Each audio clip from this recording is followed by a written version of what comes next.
दोस्तों, भारतीय इतिहास में वो हो गया जो आज तक कोई नहीं कर पाया। जेनजीज यानी कि नई युवा पीढ़ी, उसने एक पार्टी लॉन्च कर दी और वो पार्टी इतनी तेजी से बढ़ी कि तमाम अच्छे अच्छे नेता और पार्टीज को पीछे छोड़ दिया।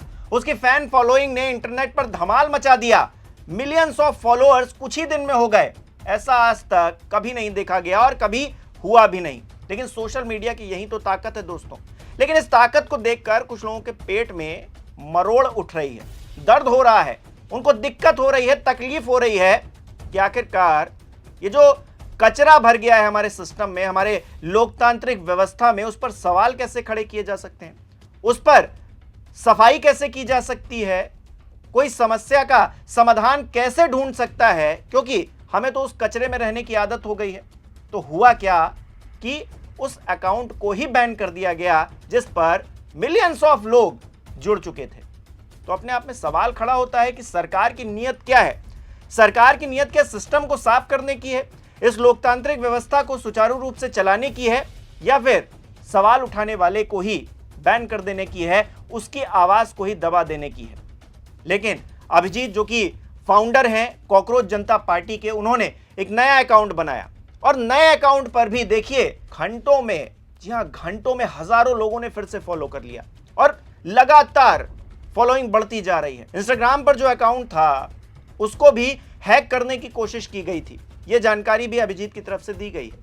लेकिन सवाल यही उठ रहा है बार बार कि आखिरकार किसे दिक्कत है उन मुद्दों से जो कॉकरोच जनता पार्टी उठा रही है।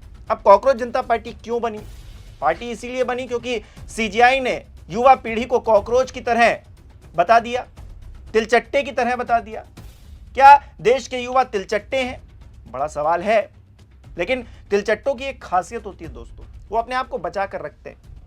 द्वितीय विश्व युद्ध में जापान में जब अटैक हुआ, उसके बाद भी जो रेडिएशन था उससे बच निकले थे तिलचट्टे।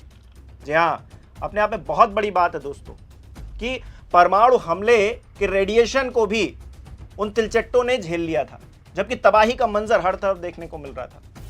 तो अब दूसरी तरीके की तबाही है, देश में पेपर लीक का मामला हो, महंगाई का मामला हो, तमाम और मामले हों, हर तरफ कचरा दिख रहा है। और इस लोकतांत्रिक कचरे को साफ करने की जिम्मेदारी अगर युवा पीढ़ी ने उठाई है, सवाल उठा रहे हैं, तो उनको तिलचट्टा कहा जाएगा, उनको कॉकरोचेस कहा जाएगा।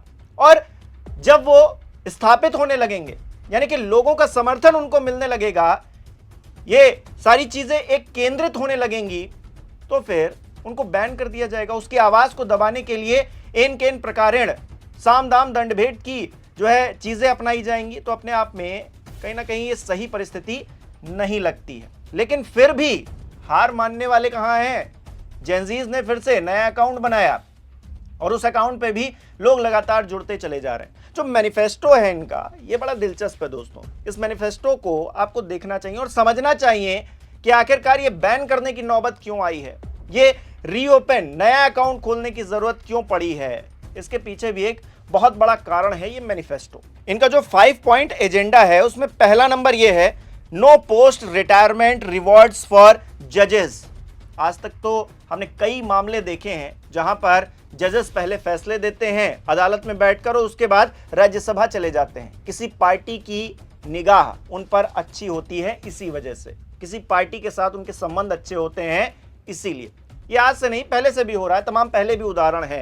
ये नहीं होना चाहिए। जेनजीज का कम से कम ये मानना है कि न्यायपालिका में बैठा हुआ जो व्यक्ति है वो सरकार के साथ हाथ ना मिलाए जाकर, क्योंकि इससे गलत संदेश जाता है। दूसरी बात देखिए क्या लिखा है, प्रोटेक्ट एवरी लीजिट वोट, यानी कि हर एक वैध वोट को बचा कर रखना। और इसके लिए अगर चुनाव आयोग सही से काम नहीं कर पा रहा है, वहां बैठे अधिकारी काम नहीं कर पा रहे हैं, तो उन पर आपराधिक मामला दर्ज होना चाहिए, उनको आतंकवादी की तरह ट्रीट किया जाना चाहिए। यह बात कही गई। तीसरी बात देखिए, 50% रिजर्वेशन फॉर वुमेन, यानी कि महिलाओं के लिए 50% आरक्षण होना चाहिए। बात यहां 33% की हो रही है और उस 33% को भी लागू नहीं किया जा पा रहा है। यहां पर क्या कहा जा रहा है, आधी आबादी 50% उनको रिप्रेजेंटेशन मिलना चाहिए। ना सिर्फ सरकार में मिलना चाहिए, जो कैबिनेट होती है उसमें भी मिलना चाहिए, जो सांसद विधायक चुनकर आते हैं उसमें भी मिलना चाहिए, पार्टियों को ऐसी व्यवस्था करनी चाहिए। अगला देखिए, इंडिपेंडेंट मीडिया नॉट गोदी मीडिया। जी हाँ, गोदी मीडिया नहीं चाहिए, हमको मीडिया चाहिए जो निष्पक्ष होकर अपनी बात रख सके। लेकिन बात यहां पर यह है कि बड़े बड़े इंडस्ट्रियलिस्ट अब वो मीडिया सेक्टर में घुस आए, बड़े बड़े जो मालिकान हैं वो पैसे कमाने के लिए बैठे हुए हैं, पैसे कमाने में जुटे हुए हैं। तो उनकी संपादकीय कैसी होगी? क्या वो आपके मुद्दे उठाएंगे या फिर उनके मुद्दे उठाएंगे जिनसे उनको प्रॉफिट हो रहा है? अपने आप में बहुत बड़ा सवाल खड़ा होता है। तो ऐसे में हमको गोदी मीडिया नहीं चाहिए, हमको मीडिया चाहिए जो निष्पक्ष रहकर कम से कम कवरेज करे। अगली बात भी कही गई है, 20 years ban on political defection, यानी कि राजनीतिक तौर पर जो लोग पार्टी छोड़कर इधर से उधर चले जाते हैं उन पर कहीं ना कहीं लगाम कसने की जरूरत है। अब जैसे राघव चड्ढा जी हैं, आम आदमी पार्टी में थे, फिर वो भारतीय जनता पार्टी में चले गए। आम आदमी पार्टी में थे तब तक जो है भारतीय जनता पार्टी उनके लिए बहुत बुरी पार्टी थी, उसका शासन बहुत बुरा था। लेकिन फिर क्या हुआ? फिर जो है भारतीय जनता पार्टी अच्छी पार्टी बन गई, उनकी वॉशिंग मशीन में धुलकर वो जो है अब जो है बड़ा खुश है। ऐसे ही तमाम और नेता हैं, कांग्रेस में हुआ करते थे हिमंता बिश्वा शर्मा, पहले भारतीय जनता पार्टी के यही बड़े बड़े नेता, खुद प्रधानमंत्री नरेंद्र मोदी उनके भ्रष्टाचार की फाइलें खोला करते थे, शुभेंदु अधिकारी की फाइलें खोला करते थे। महाराष्ट्र में अब है नहीं, वो डेप्यूटी सीएम दिवंगत हो गए हैं, उनकी फाइलें खोला करते थे। लेकिन जब वो भारतीय जनता पार्टी के साथ आ गए, उनकी पार्टी में मिल गए, उनके सहयोगी हो गए, तो सब ठीक हो गए। तो ये चीजें नहीं होनी चाहिए, खत्म होनी चाहिए। इसके लिए बैन लगाने की जरूरत है 20 साल का, ये बात कही गई है इस एजेंडे में। तो कॉकरोच जनता पार्टी जिन मुद्दों को उठा रही है, वो पेपर लीक के मामले हो, वो महंगाई के मामले हो, तमाम और चीजें हैं देश के अंदर जो सही तरीके से नहीं चल रही हैं।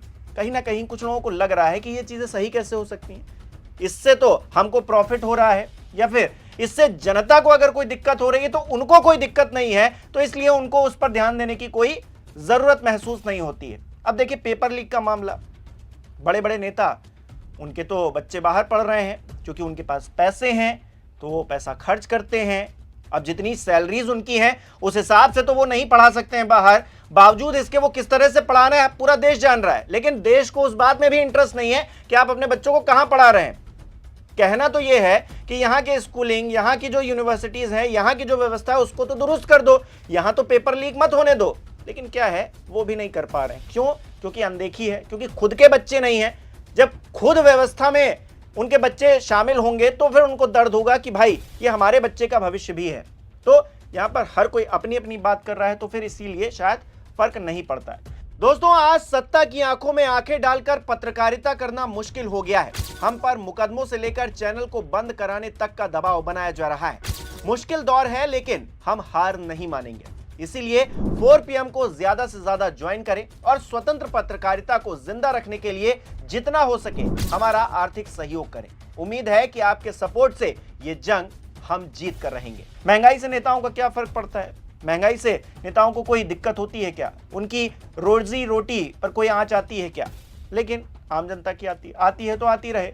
यही सारे मुद्दे हैं जो कॉकरोच जनता पार्टी उठा रही है, और इसी वजह से उनके अकाउंट को बैन करने की नौबत आ गई है। क्योंकि नियत राजनीतिक तौर पर जो लोग एक्टिव हैं उनकी साफ नजर नहीं आ रही। इसीलिए देश के जेनजीज इकट्ठा हो रहे हैं, और बैन के बावजूद जो नया अकाउंट बनाया जा रहा है, जो नया एक्स हैंडल बनाया जा रहा है, उसको भी हजारों लोग घंटों में फॉलो कर ले रहे हैं। क्योंकि लोगों के अंदर फ्रस्ट्रेशन है, लोगों के अंदर ये जो सड़ चुका सिस्टम है इसके खिलाफ अब आवाज उठाने की एक बेचैनी है। उनको एक प्लेटफॉर्म चाहिए, और प्लेटफॉर्म क्या वो कॉकरोच जनता पार्टी दे रही है?